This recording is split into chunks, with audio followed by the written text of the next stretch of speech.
بسم الله الرحمن الرحيم.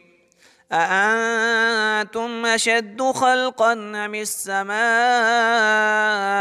بناها رفع سمكها فسواها وأغطش ليلها وأخرج ضحاها والأرض بعد ذلك دحاها أخرج منها ماءها ومرعاها والجبال أرساها متاعا لكم ولأنعامكم فإذا جاءت الطامة